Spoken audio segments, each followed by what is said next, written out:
অনেক ভুল রয়েছে। যারা আজান দিচ্ছে আমাদের দেশে, আজান দিতে গোটা গ্রামের লোকে শুনিয়ে নামাজের আজানের মতো, এরকম আজানও ঠিক নয়। হ্যাঁ, আজান দেবেন, বাচ্চাটাকে কোলে নিয়ে বা একজন কোলে ধরলো কানের কাছে, যাতে করে কানে আওয়াজটা পৌঁছে যায়, এতটুকু আজান দেবেন, ব্যাস। মহিলাও আজান দিতে পারে, সমস্যা নেই। খাটে খাটে করে নিয়ে যাচ্ছে লা ইলাহা ইল্লাল্লাহ, লা ইলাহা ইল্লাল্লাহ, বিদআত, এগুলো বিদআত। না না, কিচ্ছু করতে হবে না, ওতে ফায়দা কি? জিহাদের নামে আত্মঘাতী হামলা করে, হ্যাঁ, নিজেরাও মারা যায়, অন্যদেরকে মারে। প্রথম কথা, বর্তমান যুগে ওই রকম জিহাদি নাই যে জিহাদের জন্য শর্ত রয়েছে, সুতরাং এটা জিহাদি নয়। 2 নম্বর কথা, এই জিহাদের ময়দানে হইলেও এইরকম আত্মঘাতী হামলা করা শরীয়তে জায়েজ না, এটা হচ্ছে আত্মহত্যা। সৌদি আরবে হায়াত কেবারুল আলম আর ফতোয়া এই ক্ষেত্রে রয়েছে যে আত্মঘাতী হামলা এটা জায়েজ নাই।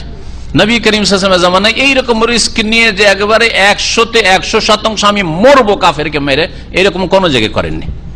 যদি কোন দুর্গে লাফও দেন, তারপরে সেখানে 80% যদি মরার আশঙ্কা থাকে, 20% বা 10% সেখান থেকে বেঁচে আসারও সম্ভাবনা রয়েছে। কিন্তু শরীরে গোলা বারুদ বেঁধে হামলা করছে, এতে 100তে 101% তো মৌতের আশঙ্কা আছে, ঠিক কিনা? বরং নিশ্চিত, আশঙ্কা মানে নিশ্চিত 100তে 101 বলেন আরো বেশি করে, ঠিক কিনা?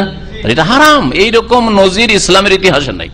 আত্মঘাতী হামলা এক কথায় জায়েজ নাই। জিহাদ কোন সময় শুরু হলেও, জিহাদ ফি সাবিলিল্লাহ যদি শরীয়ত সম্মত শুরু হয় ইমামের নেতৃত্বে, তারপর আত্মঘাতী হামলা জায়েজ না। আত্মহত্যা যারা করে তাদের জানাজা পড়া যাবে, কিন্তু নেক লোকেরা পড়বে না।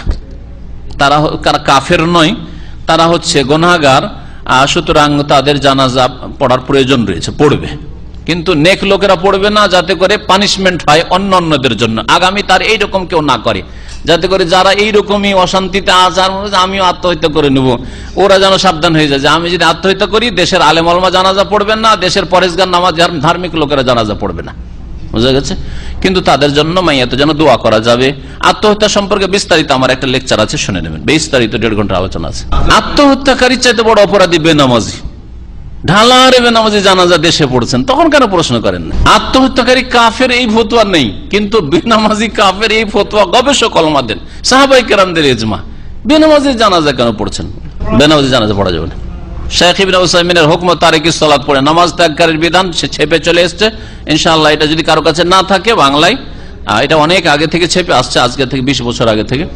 তো নামাজ ত্যাগকারীর বিধান, নামাজ ত্যাগকারীর বিধান, এই বইটা পড়ে নেবে।